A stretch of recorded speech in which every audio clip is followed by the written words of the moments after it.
எங்கு பார்த்தாலும் மக்கள் கூட்டம், மக்களுடைய எழுச்சி. மீண்டும் இந்த நல்லாட்சி தொடர வேண்டும் என்று மக்கள் விரும்புகிறார்கள்.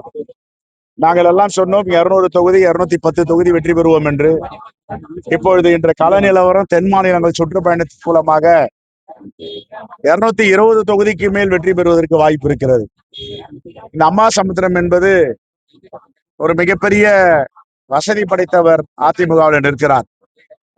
இந்த தொகுதிகளை பார்த்தால் இப்படிப்பட்ட மக்களுடைய எழுச்சி, ஆர்வம், ஆறாவரம், மீண்டும் இந்த நல்லாட்சி தொடர வேண்டும், முத்துவேல் கருணாநிதி ஸ்டாலின் அவர்கள் முதலமைச்சராக வேண்டும் என்று எல்லோரும் ஆர்ப்பரிக்கின்றனர். எங்க தலைவர் ராகுல் காந்தியும் இன்னும் 2 தினங்களில் தமிழ்நாட்டிற்கு மாண்பு முதலமைச்சரோடு மேடையில் ஏறி பிரச்சாரம் செய்ய இருக்கிறார். அவதூறுகள் பரப்புவதையும் ஆபாசமாக பேசுவதையும் எடப்பாடி பழனிசாமி அவர்கள் பிஜேபி நிறுத்திக் கொள்ள வேண்டும்.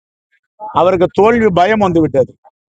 தோல்வி பயம் வந்தால் வேற ஏதாவது அறிவிக்கலாம். நேற்றுக்கு தான் எங்க அகில இந்திய காங்கிரஸ் கமிட்டி தலைவர் மல்லிகார்ஜுன கார்கே அவர்களும் ராகுல் காந்தி அவர்களும் மேனிபெஸ்டோ வெளியிடுவதற்காக கர்நாடகாவின் மாநில துணை முதலமைச்சர், கர்நாடகா காங்கிரசின் தலைவர் டி கே சிவகுமார் வந்தார். அவர் என்ன சொன்னார் பத்திரிகையாளர்கிட்ட? இன்மெச்சூர்டு பாலிட்டிஷியன், முதிர்ச்சியற்ற அரசியல்வாதினார். காங்கிரஸ் கட்சி, அன்னை சோனியா காந்தி, தலைவர் ராகுல் காந்தி, எங்களுடைய அகில இந்திய காங்கிரஸ் கமிட்டி தலைவர் மல்லிகார்ஜுன கார்கே, எங்களுடைய பொறுப்பாளர் கிரீஷ் சோடகர் இருக்கிறார், எங்களுடைய செயலாளர் நிவேதி ஆல்வா இருக்கிறார், மாநில தலைவர் நான் இருக்கிறேன். நாங்கெல்லாம் சேர்ந்து எடுத்த முடிவு இவர் இல்ல அப்படிலாம் கிடையாது, என் கூட இருக்காங்கன்னா என்ன இது முதிர்ச்சி இல்லாம பேசுறது? இதை வன்மையாக கண்டிக்கிறோம். அவரும் எடப்பாடி பழனிசாமி மாதிரி இப்ப பேச ஆரம்பிச்சுட்டார்.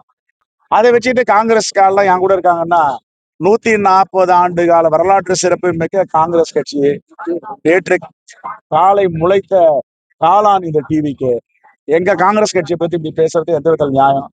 வன்மையாக கண்டிக்கணும். இனி வருங்காலம் இப்படி எல்லாம் முறையற்ற முறையிலும் முதிர்ச்சி இன்மையாலும் பேசக்கூடாது.